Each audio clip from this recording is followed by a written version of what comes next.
don't get it. I don't understand what it is that Meghan is trying to accomplish with these offerings. Now, on the one hand, was I not just a couple weeks ago whining and griping? Because I'm like, she never tries to do anything interesting. She's always doing like peppermint tea or shortbread cookies. I'm like, why can't she get a little bit more creative? But I didn't mean bee pollen and flower sprinkles. Meghan has been putting out more and more stuff under the as ever label.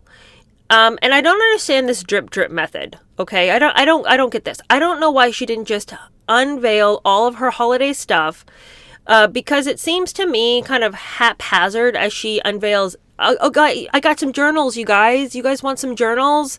How about chocolates? I've got chocolates. Yesterday, amid news that her father was in the ICU and doing very poorly and on death's door, she wanted to come out and let everyone know that she had chocolates. Chocolates, you guys. And not surprisingly, we'd already seen these flavor profiles debuted in her show when she has, at one point, people over and she shows them some different, like chocolate barks that she claims to have made. One of them, which was her personal favorite, was a white chocolate with her flower sprinkles and hemp hearts in it.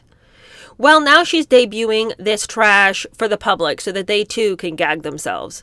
And she also has some raspberry spread mixed in some dark chocolate with a heaping dose of salt. And then she's also got another milk chocolate bar full of cookie crumbs and bee pollen. So take your pick, you guys. I just don't get it. I don't understand what it is that Meghan is trying to accomplish with these offerings. Now, on the one hand, was I not just a couple weeks ago whining and griping? Because I'm like, she never tries to do anything interesting. She's always doing like peppermint tea or shortbread cookies. I'm like, why can't she get a little bit more creative? But I didn't mean bee pollen and flower sprinkles. You know what I'm saying? Like, I didn't mean for her to dump a bunch of hemp hearts into a bin of white chocolate and call it a day. Well, I guess creativity in the wrong hands is just another word for destruction. Okay. I will say, though, that it would appear that Meghan is listening to what we have to say to her, because what we saw unveiled last week around Thanksgiving, and since I didn't do a Friday news episode on Thanksgiving, I'm kind of backlogged on all of the celebrity stuff with Thanksgiving, and I'd planned on talking about it, but it pales in comparison to what we got to talk about today. But I will say that Meghan took her family out to do some do-goodery around town, as she is wont to do. Got to make sure she hits her quota for do-goodery that year. So we're coming to the end of a fiscal year, and she's got to make sure she trots those kids out. So she took them all down to some kind of place, and they're making cookies. I assume for the homeless. But this is the interesting part in the very uninteresting video of her and her family documenting the fact that they're doing good in the community, because I find it repugnant when celebrities have to post on their social media about, look at us, we're such good people. You'd be a good person if you just do it and shut up about it. You know, sorry, I will get to my point, but let me just say, like, Jennifer Aniston goes to St. Jude's all the time, and the only reason I know that is because I have a cousin who's also at St. Jude's all the time and has mentioned it to me, okay? But I don't see her posting about her very frequent visits to St. Jude's Cancer Hospital for Children on her social media. Anyway, back on track. We know Meghan's listening to what we're saying, because let's take a gander at young Lily. Would that be a braid I see in her hair? You know, would that be a child who has been properly groomed for an outing with the family?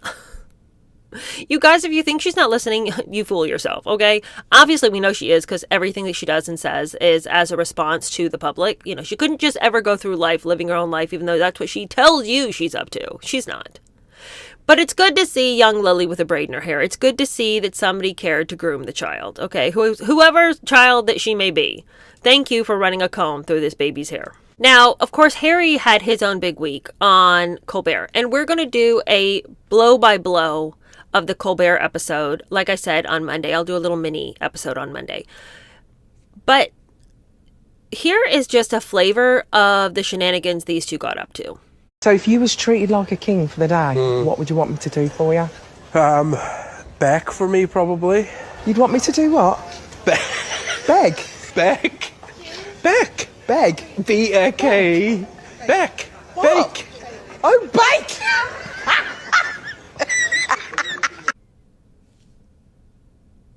But why? But why? Why are we doing that?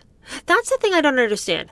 I don't understand why they want to do this little bit together, this little voiceover bit.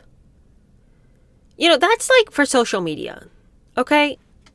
Stephen Colbert, you are a late night TV host. What is this gimmicky TikTok trash? You know, and honestly, everything from the entire evening fell so flat. It was very clear that other people had written Harry's jokes for him. It's unfortunate because Harry was just such a popular person before Meghan, and I don't know if he remembers how popular he was. But there was a reality TV show that was based on Prince Harry and the idea that this whole group of girls could date this guy who they were told was Prince Harry. Now, I don't know if they had grown up under a rock or what was the problem here. I don't understand how they didn't realize they weren't really dating a prince. But Harry was so popular that they got this guy, this redheaded British guy, and posed this man to this group of women as an opportunity for them to actually date Prince Harry.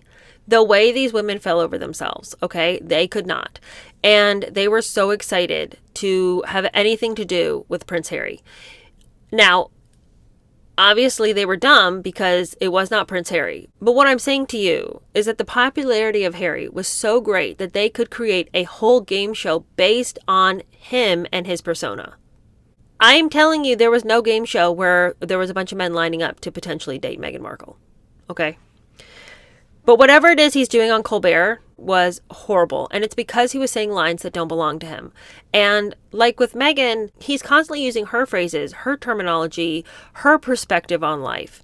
And he had a great perspective on life. I mean, did he do some stupid things? Yes. The Nazi uniform was a blight on his reputation considerably. But people would have let that go. Honestly, they would have. Because the way that he could interact with people, the way that he was charming, he was funny, he was easy. He knew what protocol was, but he never seemed stuffy about it. And now I just feel sad that whatever it is he's offering is the version of himself that everybody is saying, the world wants this version, Harry. I'm telling you, no, the world wanted the old version of Harry. We wanted early 2000s Harry, okay? We don't know who this guy is. We really don't. Who came and sucked his soul out of him? Only Meghan Markle, the Witch of Montecito. She's over there stirring her vast cauldrons of disgusting chocolate concoctions and spending all day long posting her kids on social media, lying to all of us and saying, oh, I don't want anyone to get into my privacy. You know, our privacy is so important. And then spending her entire life on social media. Who does she think is buying what she's selling? You know, well, as it turns out, there's a lot of people out there who will buy anything that anybody is selling. You guys, did you hear that story? Over Thanksgiving, flabbergasted is what I was. There was this crazy story that Walmart was selling a box as big as a flat screen TV of mac and cheese, Kraft macaroni and cheese, had put out a product, a gimmick for the Black Friday sales. And it was this huge giant box, and in it was over 60 boxes of macaroni and cheese. And people were standing in line for this. And the whole thing was going for like, I think $16, $16 to $19, somewhere in there. This over 60 boxes of macaroni and cheese that had been put in this giant box that was supposed to look like a flat screen TV. Who would want this or care? And even Kraft Foods was like, we'll make a few of these, but let's not overstock here. People could not get their hands on this because, as you would expect, they sold out almost instantly because it's a gimmick. It's silly foolishness. It's a giant box full of more boxes of junk food. I mean, who would be trampling their neighbor? A lot of people. And then we had people running to get these giant boxes of more little boxes of junk food and then trying to sell this stuff on eBay for exorbitant sums. And there were irate people who were like, I've stood in line for hours. I've been outside since 4 a.m. trying to get in it. It's like, you can buy mac and cheese at any time. It wasn't a different flavor. It wasn't a different shape. It wasn't like, this is a limited edition. Only the people who receive this box will receive the golden ticket to heaven. I am telling you, I don't even get why anyone would want. Where are you going to put the giant box full of 64 boxes of macaroni and cheese? Why would you want that? I have never heard of a lamer gimmick and been more shocked that it worked. So I guess Kraft Macaroni and Cheese knows their audience. But do they? Because they didn't make enough. They didn't make enough boxes.